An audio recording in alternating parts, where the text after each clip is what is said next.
So let's pull back the curtain on how the United States Marine Corps thinks. Now, we're not talking about specific tactics or the latest gear. We're going way deeper into something much more fundamental: intelligence. We're going to dive into the Marine Corps Doctrinal Publication 2, or MCDP 2, to really understand the philosophy that shapes how Marines see and understand the battlefield. This quote from a former Marine Corps commandant, it just perfectly nails the stakes. In a fight, knowledge isn't just some abstract power. It's literally the difference between seeing what's coming and being completely blind. It's victory or defeat. And that's the big question we're tackling today. The battlefield is pure chaos, right? It's all confusion and uncertainty. People call it the fog of war. Well, MCDP-2 is the Marine Corps' playbook for slicing right through that fog to find clarity when it counts the most. Okay, so before we can get into the solution the Marines have, you got to really appreciate the problem they're trying to solve. Military intelligence exists for one reason: to deal with the absolute chaos of conflict. But what makes this challenge so incredibly difficult? This is the absolute game changer. It's a core concept from MCDP-2 that changes everything. See, you're not just trying to predict the weather or map out some terrain. You are up against a thinking, breathing adversary. You're in a mental chess match with someone who is actively, constantly trying to trick you, to mislead you, and to outsmart you. And here's where you really see the difference. It's night and day, really. If a commander needs to know what his own troops are doing, how much fuel they have, where they are, well, he can just ask them. But the enemy, you can't just call them up. You have to figure it out, piece together clues, and all while they are actively trying to lie to you. They want you to be in the dark. All right, so how do you even begin to tackle a problem like that? Well, the Marine Corps' answer isn't some super rigid rulebook. It's a philosophy. Think of MCDP-2 less like a technical manual and more like a guide for how to think about uncertainty and make smart calls right in the middle of it. And this right here is a really, really important distinction. Notice it doesn't say eliminate uncertainty. That's impossible in war. The real goal is to knock that uncertainty down just enough to a reasonable level so that a commander can make a good, timely decision. It's all about managing risk, not pretending you can get rid of it. Okay, so how do they do it? This is the engine that drives the whole thing: the intelligence cycle. It's this constant loop, always spinning, that turns a commander's questions into knowledge you can actually use.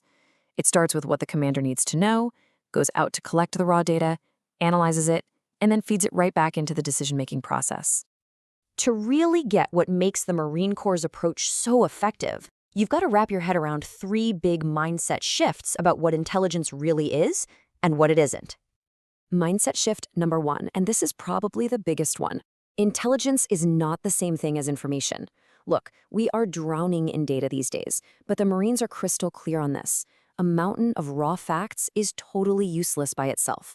Information is just the raw material, like the lumber for a house. Check out this breakdown. It makes it super clear. Information is the what. We picked up a radio signal. We took a recon photo. That's just a fact.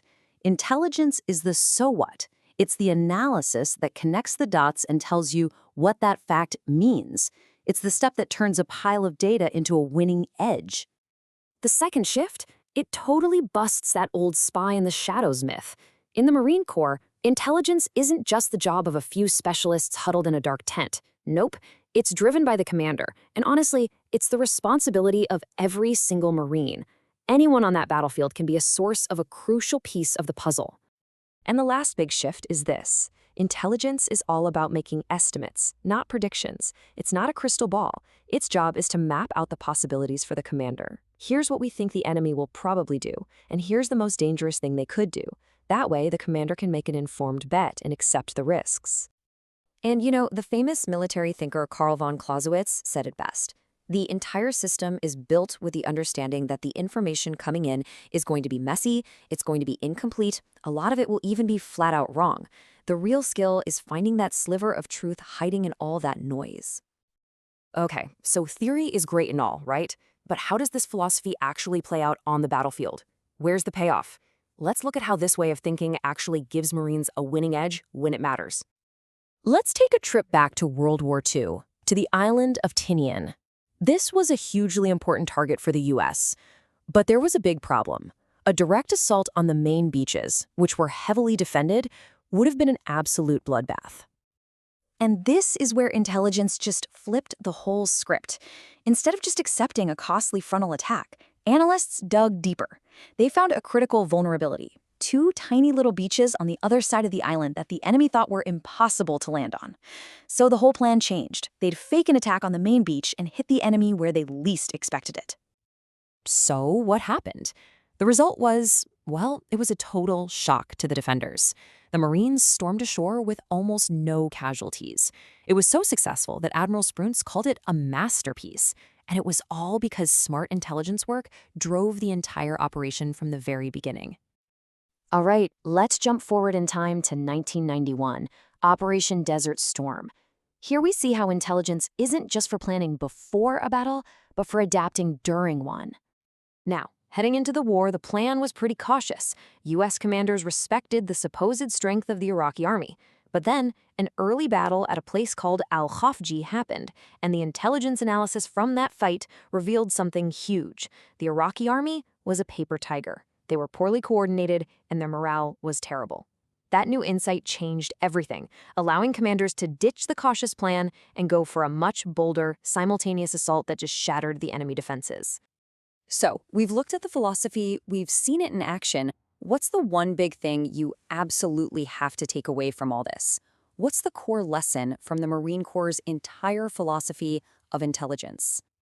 It boils down to this single, powerful line. MCDP2 is absolutely clear on this. Intelligence isn't some separate department you can blame when things go wrong. It is a fundamental, core responsibility of command. The buck stops with the leader, period. And that really leaves us with a fascinating question for today, doesn't it? I mean, we live in an age of amazing tech, drones, sensors, AI. But what MCDP2 makes so clear is that all that technology just gives you information. It's the trained, critical, and adaptive human mind that turns that data into actual knowledge. And it's the commander's judgment that turns that knowledge into victory. And that's a lesson that's not going out of style anytime soon.